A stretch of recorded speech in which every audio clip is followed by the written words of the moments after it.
L'Autriche hésite entre un candidat populiste et un candidat écologiste. L'élection présidentielle a lieu demain, mais c'est le fait du jour du 64 minutes.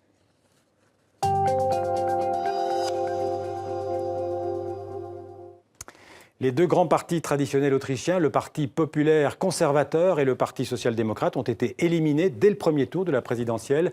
Pour la première fois, le duel du second tour opposera donc un écologiste à un candidat de la droite nationaliste, arrivé en tête le 24 avril dernier. Le président autrichien a moins de pouvoir que le président français, mais l'élection au suffrage universel d'un populiste de la droite extrême serait une première en Europe. Pascal Bourgault. Pour la première fois en Europe, les Autrichiens pourraient élire un président d'extrême droite.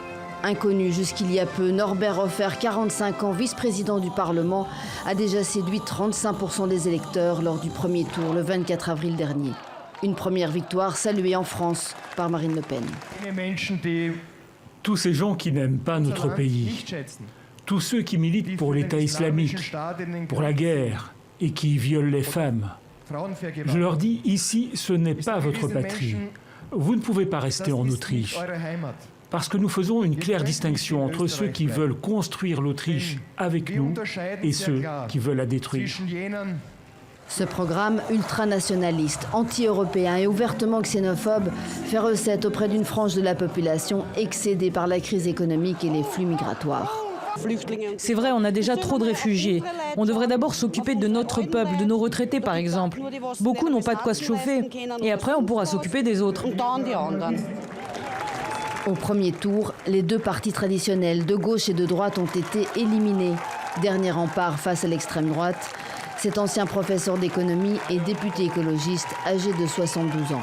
Il s'agit de se prononcer pour une Autriche ouverte à l'Europe, amie de l'Europe, avec une conscience européenne dont nous pouvons être fiers. Ce dimanche, le Front républicain parviendra-t-il à mobiliser ses troupes ? Dans les rues de Vienne, vendredi, il n'était que quelques centaines à crier des slogans antifascistes. Alors en direct avec nous depuis Bruxelles, le politologue Pascal Deluitte. Vous êtes professeur de sciences politiques à l'Université libre de Bruxelles et membre du CEVIPOL, le Centre d'études de la vie politique de l'ULB. Alors Pascal Deluitte, bonsoir. Et d'abord un mot sur le parti du candidat du FPO, Norbert Hofer. On peut dire que le FPO, c'est un parti d'extrême droite ou un parti nationaliste ? Ouais, c'est clairement aujourd'hui un parti d'extrême droite. Il n'en a pas toujours été ainsi. En fait, c'est un des plus anciens partis, je dirais, de la droite populiste, de la droite radicale en Europe. Mais il est d'abord né avec une double identité, une identité libérale conservatrice et une identité nationaliste aux confins de la droite extrême. Et dans les années 80, c'est cette deuxième identité qui s'est affirmée dans le parti, en particulier sous le leadership de Jörg Haider. Et à partir des années 80 et singulièrement dans les années 90, 90, eh bien, ce parti a fortement cru et aujourd'hui, il est extrêmement puissant dans le système politique autrichien. Pascal Deluitte, est-ce qu'on peut comparer le FPO autrichien au Front National en France ? Oui et non. Oui, parce qu'il y a beaucoup de traits communs. Ils siègent d'ailleurs de conserve au Parlement européen dans le même groupe. Il y a de très bonnes relations entre le Front National et le FPE, mais leur origine n'est pas tout à fait la même dans la mesure où il y a cette promotion importante du libéralisme économique qui est une des facettes historiques du FPE, qui est moins présente dans le Front National. Par ailleurs, il ne faut pas l'oublier, le rapport à la question nationale est assez clair en France du point de vue du Front National. En revanche, en Autriche, il y a une ambivalence entre, je dirais, l'identité autrichienne et l'identité qu'on pourrait qualifier de germanique. Et Jörg Haider, le leader historique du parti, avait d'ailleurs oscillé entre ces deux identités dans la présentation du FPE. Il faut rappeler que Jörg Haider est mort en 2008. Alors, Norbert Hofer, le candidat du FPE aujourd'hui, on l'a vu dans le reportage, il a surfé sur la vague xénophobe et anti-islam. C'est vraiment son fonds de commerce principal. Je dirais il y a deux grands éléments qui sont à la base de cette performance électorale du premier tour et peut-être du deuxième tour, on verra demain. La première, vous le soulignez à juste titre, c'est un climat, une configuration très spéciale, avec les vagues de réfugiés en provenance principalement de Syrie, et où, il faut bien le souligner, l'Autriche est en première ligne, à la fois comme route de passage et comme pays hôte et accueil d'un nombre appréciable de demandeurs d'asile. Et donc, le candidat du FPE, Norbert Hofer, a vraiment fait une campagne xénophobe affirmée. Et puis, il faut souligner sans doute un deuxième élément, c'est une forme de blocage du système politique autrichien, qui, compte tenu des résultats électoraux impose quasiment une coalition entre les deux grands partis, une coalition un peu contre nature entre le Parti populaire conservateur et le Parti social-démocrate plutôt de gauche. Et donc il y a aussi, je dirais, une forme de contestation, en tout cas de volonté de rompre cette coalition, cette grande coalition entre les deux principaux partis de l'Autriche. Alors si Norbert Hofer est élu demain, le président autrichien a relativement peu de pouvoir, mais il a le pouvoir de dissoudre le Parlement. Est-ce qu'il pourrait provoquer des élections législatives pour essayer d'avoir aussi, dans la foulée, la majorité au Parlement ?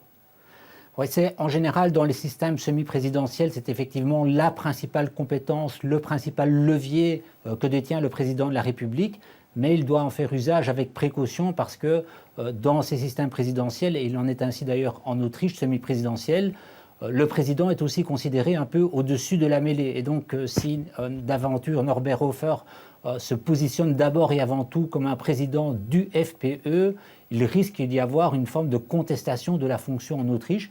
Donc, je crois qu'on n'en est pas encore dans le cas d'école où il pourrait aisément, je dirais, convoquer des élections anticipées.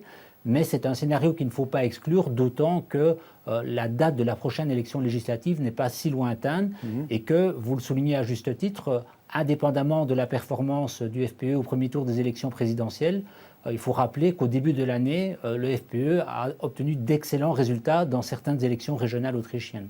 Quelles pourraient être les conséquences, Pascal Deluit, d'une élection de Norbert Hofer au niveau européen ? Ça pourrait être un exemple à suivre, en tout cas un encouragement pour tous les partis populistes ? Oui, je pense que ce serait effectivement la principale conséquence, c'est une forme de fracture symbolique, de voie ouverte à des partis et à des personnalités d'extrême droite. Il est clair que des personnalités comme Wilders aux Pays-Bas, Marine Le Pen en France ou le Vlaams Belang, le parti d'extrême droite dans la Belgique néerlandophone, se sentiraient affermis et raffermis par une victoire du FPÖ. Et on pourrait aussi avoir un vote moins culpabilisant pour l'extrême droite et donc un électorat plus large pour ces partis. Donc il y a un enjeu politique, symbolique tout à fait important autour de cette élection. Merci beaucoup Pascal Deluit pour toutes ces précisions donc, sur l'enjeu des élections autrichiennes, présidentielles autrichiennes demain en Autriche. Merci beaucoup d'avoir été avec nous en duplex de Bruxelles. Merci.